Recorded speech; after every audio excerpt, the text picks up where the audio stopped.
అదే మరి ఈరోజు రూప్ కుమార్ కూడా రావడం కొత్త ఊపు ఈరోజు మన పార్టీకి ఇక్కడ. వారిని కూడా మనస్ఫూర్తిగా పార్టీలోకి ఆహ్వానిస్తున్నాను. ఒక సమర్థవంతమైన నాయకుడు, న్యాయం కోసం పోరాడిన వ్యక్తి, అన్యాయం చేసిన వాళ్ళపైన ఏం చేయాలో చూపించిన వ్యక్తి.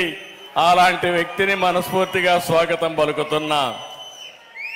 ఈరోజు మిమ్మల్ని అందరినీ చూస్తా ఉంటే మామూలుగా నేను ఎప్పుడు మీటింగ్లు పెట్టుకున్నా హైదరాబాద్లో లేకపోతే అమరావతిలో మీటింగ్ పెట్టుకొని పార్టీలో చేరికలు ఉండేటివి. కానీ ఈరోజు నేరుగా నేనే నెల్లూరుకు వచ్చి వేమిరెడ్డి ప్రభాకర్ రెడ్డి గారిని ఈ వేదిక మీద పార్టీలోకి ఆహ్వానించామంటే అది వారికి ఇచ్చిన ప్రత్యేకత. ఎందుకు ఈ మాట మాట్లాడుతున్నానంటే ఆయన ఏదో పార్లమెంట్లో పోటీ చేయాలని కాదు. అలాంటి వ్యక్తులు రాజకీయానికి అవసరం, రాజకీయాలకి గౌరవం తెచ్చే వ్యక్తులు. అలాంటి వ్యక్తుల్ని పార్టీలోకి స్వాగతం పలకడం నా బాధ్యతగా ఆలోచించి ఈరోజు వారికి స్వాగతం పలుకుతున్నానని చెప్పి కూడా నేను మీకు తెలియజేస్తున్నా.